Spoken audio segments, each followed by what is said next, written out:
সরল করো x by x minus y plus y by x plus y plus 2xy by y square minus x square. তাহলে করা যাক সরল। প্রথমটা যেমন আছে তেমন লিখব, পরেরটাও তাই। এই প্লাসটা তার থেকে আমরা একটা মাইনাস কমন নেব, তাহলে একটা মাইনাস হবে, মাইনাসে মাইনাসে প্লাস, এটা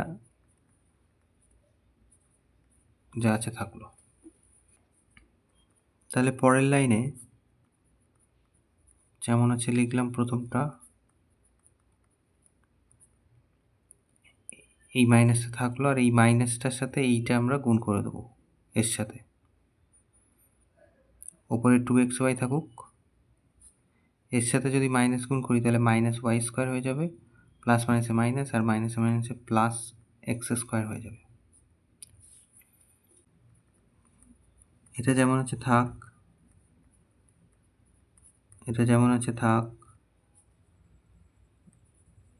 2xy, এটাকে ঘুরিয়ে লিখি x square minus y square. এত কিছু কেন করলাম? তাহলে তিনটে মিলে লসাগু করতে সুবিধা হবে। তাহলে এই যে এটা যেমন আছে থাকলো, এটা যেমন আছে থাকলো, এটা এ স্কোয়ার মাইনাস বি স্কোয়ারের সূত্র। তাহলে এই যে এ প্লাস বি ইন্টু এ মাইনাস বি, এ মানে এক্স আর বি মানে ওয়াই। তাহলে এইবার আমরা এই চারটের লসাগু করব। এই চারটের লসাগু করা মানে লসাগু হবে এইটা।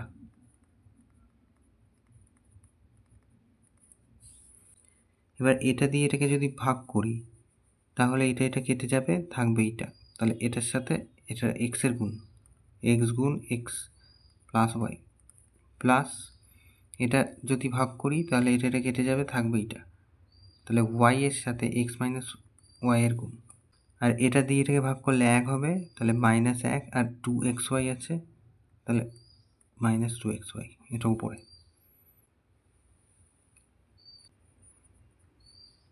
গুণ করি x square x x x y, এখান থেকে x y minus y square আর -2xy, তলায় আছে x plus y x minus y. এখানে এক্স স্কোয়ার, এই যে 2xy, দুটো 2xy minus y square -2xy, তলায় x plus y x minus y. তাহলে এই 2xy প্লাস মাইনাসে কেটে গেল, তাহলে থাকলো এক্স স্কোয়ার আর ওয়াই স্কোয়ার, আর নিচে এটা তো এক্স স্কোয়ার মাইনাস ওয়াই স্কোয়ারের সূত্র। তাহলে দুটো একই হয়ে গেল, কেটে গেল। তাহলে উত্তর হচ্ছে 1।